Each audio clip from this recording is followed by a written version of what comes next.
Well, there's 2 days down and 1 day to go when it comes to the 2015 NFL Draft, and with day two officially in the books, it's time for me to tell you who I think were the biggest winners and losers on the second day of that 2015 NFL Draft. Now, I will say is that there were a number of teams that I really liked what they did in terms of players that they chose, the approach that they took in rounds 2 and 3, but I didn't bother to put all of them in here. There probably were about 10 or 11 teams that I really liked. And then on the flip side, in terms of teams that I really didn't like, there probably was like 9 to 10 of them that I kind of questioned.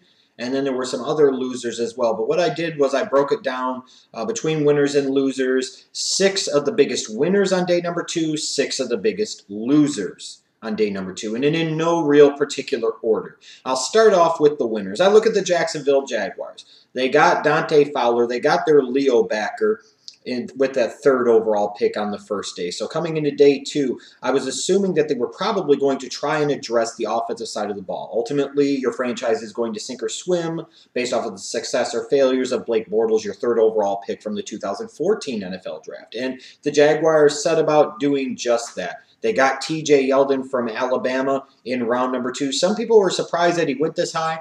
I was not. I believe I actually had him going to Jacksonville in the 2nd round in my final 2015 NFL mock draft. For my money, he was the number 3 running back in this draft class. I thought he was the perfect fit for what the Jacksonville Jaguars needed, wanted, and I thought he was solid value at that choice. And then getting a guy like A.J. Cann, the guard from South Carolina in round 3, I think that Cann was a bit overrated by draft experts in the media in terms of this late round 1 to early to mid round 2 talk. But at the beginning portions of round number 3, he makes a lot of sense. And for a Jaguars team that really struggled to protect Blake Bortles in 2014 and struggled in the run block game, a guy like A.J. Cann could definitely be an upgrade for them there. I look at the New York Jets being able to come back in round number 2 and get a guy like Devin Smith, a guy that I thought was a borderline first-round talent, an explosive playmaker that could really do some things in the slot, especially with guys like Brandon Marshall and Eric Decker on the outside. You got to think right now that Geno Smith is a very, very happy man and on the track to have a big kind of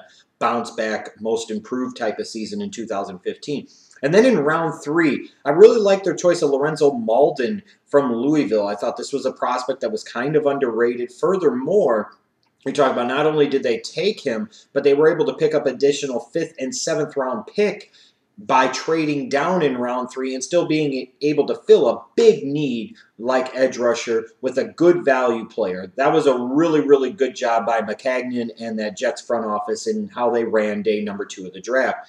You got to look at the Tennessee Titans. You take that franchise quarterback in Marcus Mariota. What do?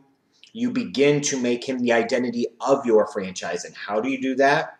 By bringing in some help for him on that side of the ball in day 2 of the draft. And that's exactly what the Tennessee Titans did. Getting a guy like Jeremiah Patasi in the 3rd round, it could play guard, might very well end up playing right tackle for them, a big power guy, somebody that they needed on that offensive line.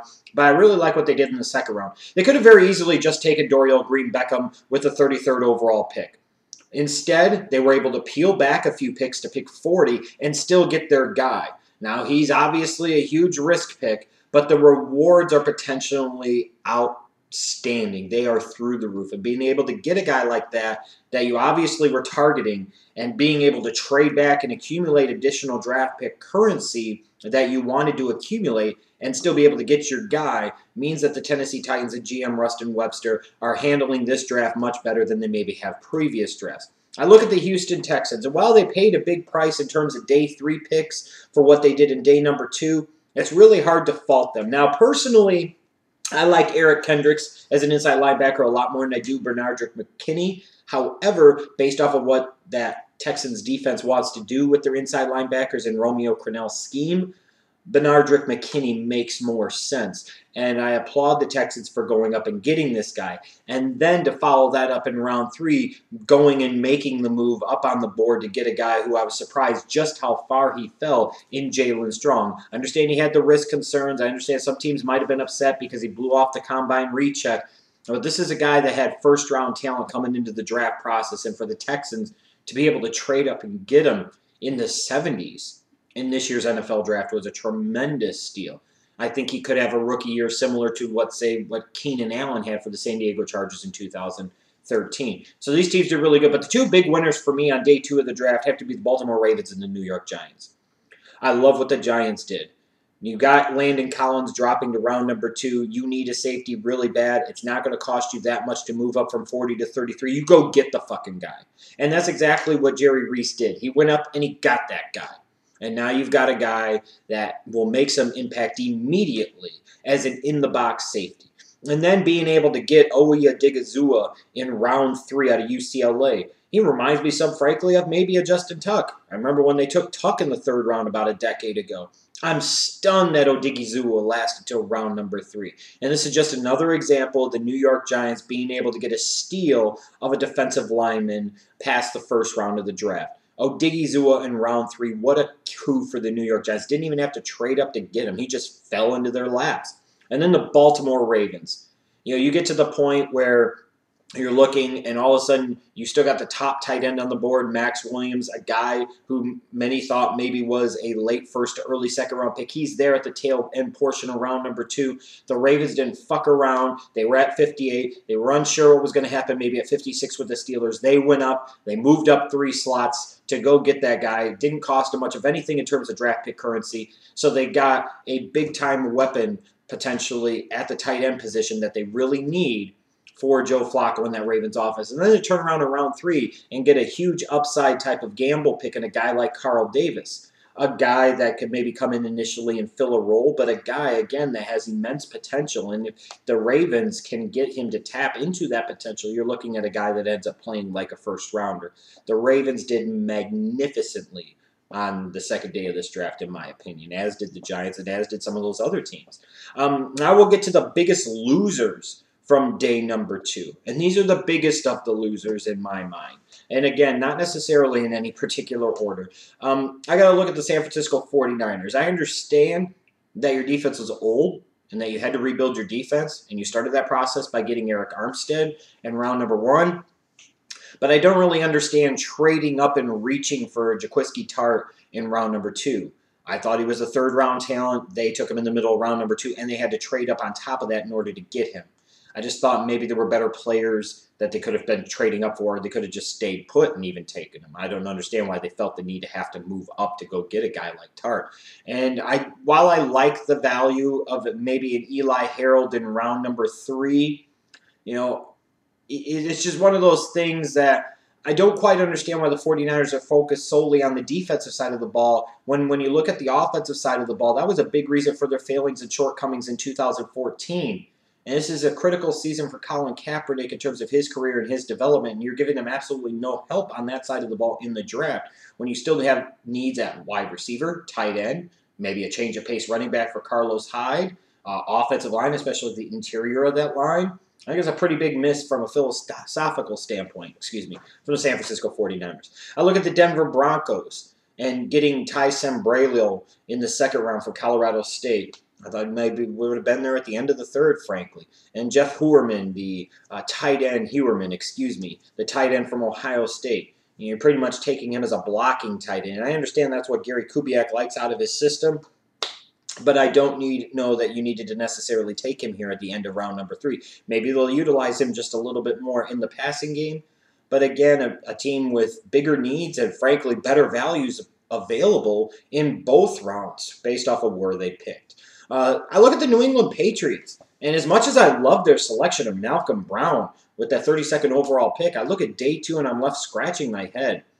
I understand that a lot of people are talking about Jordan Richards and how much he fits as a Bill Belichick type of guy, but this is a guy that has a history of missing badly on some defensive backs, and I just don't know why they felt the need to have to take this guy at the end of round 2, when in my opinion he probably would have been available in the end of round 3, if not the middle portion of round number 4. I understand the cerebral part of it, the smart player part of it, but this is a guy that's reached on defensive and in particular secondary players high in the draft in the past. Need to bring up guys like Ross-I Dowling and Tavon Wilson. That's kind of what this pick reminds me of a little bit. And then Geno Grissom from Alabama in the 3rd round.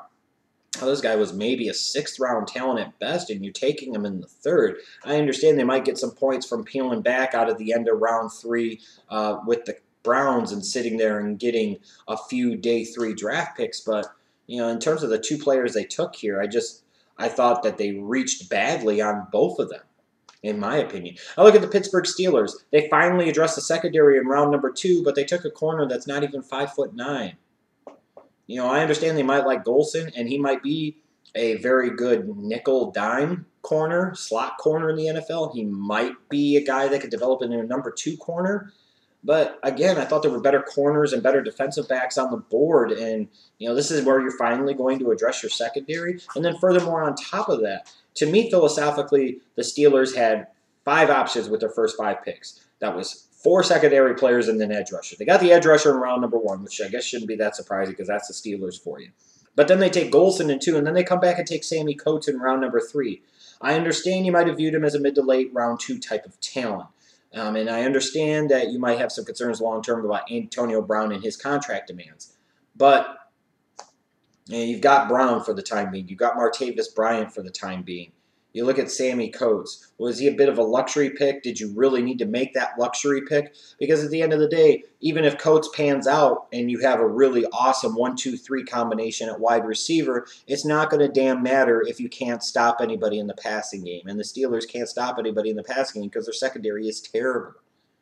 You know, I don't get their philosophy again. I look at the St. Louis Rams, and I say to myself, you know, it's one thing that they were able to peel back in round number 2 like they did, and that's all fine and good, but I really question the way they structured their board in day number 2. I mean, Havenstein, I thought would have been a day 3 pick, frankly. I'm surprised he was taken in round number 2. Then I look at Jamon Brown from Louisville, again, a guy that I thought was a day 3 talent, and they took him in round number 3. And then, with their other 3rd round pick, they take Sean Mannion.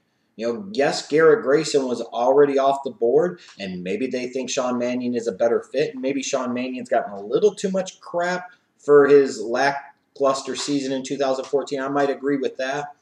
But if I was going to take a quarterback here at the end of round 3, it probably would have been Petty or maybe Brett Hundley or even a guy that I really like a lot, Chris Bonner from Colorado State University Pueblo. I understand what the Rams are trying to do from a philosophical standpoint in terms of trying to build themselves into a Seahawks type of team with that great defense built off of a great pass rush and now a power running game, and you've gotten some power blockers in front of your new power runner in Todd Gurley. I understand that, and I get the philosophy, and I appreciate the philosophy, and I don't think the philosophy is bad. I think the structuring of it and the execution of it were terrible in terms of who they took and where. My opinion. I do have to say, I think the biggest losers on day number 2 are the Carolina Panthers. And it's not so much just the fact that it was Devin Funchess, even though I do think there were better receivers on the board. It's more so what they did to get Devin Funchess. Now, look, Funchess is a guy that opposite Kelvin Benjamin could make a hell of a 1-2 combination of wide receiver. Cam Newton has a tendency to miss a little high and a little wide, and now he's got 2 big physical monsters on the outside that can help most certainly compensate for that, and will create some mismatches and create some nightmares for opposing defensive backs, especially the smaller ones. However, you're talking about a guy like Funchess who, for all intents and purposes, may have very well been able to be there where the Panthers were originally picking in round number 2, you know, where the Rams ended up trading back to.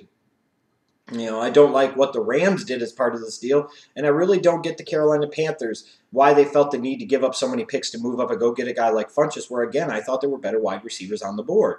And all the while, they failed to address offensive line, which I thought was a huge need for them, especially you got a guy like Jake Fisher on the board, and you take Devin Funchess instead.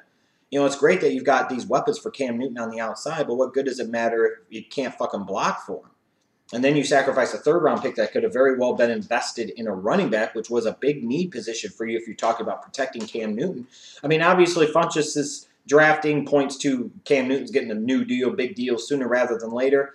I just really don't understand. And even with the talk of they have some compensatory picks and that allows them more flexibility, I'll grant you that. I agree with that. You know, that's not a bad thing. But why not maybe try to move up a little bit more then and get somebody like Devin Smith from Ohio State? Again, I just really don't understand what they were trying to accomplish. They ignored their biggest needs, and they sacrificed several picks to move up to get a guy that ultimately could have been there where the hell they were originally picking anyways. So those are my thoughts. Let me know who you thought were the biggest winners and losers from day number 2 of the 2015 NFL Draft in the comments section below.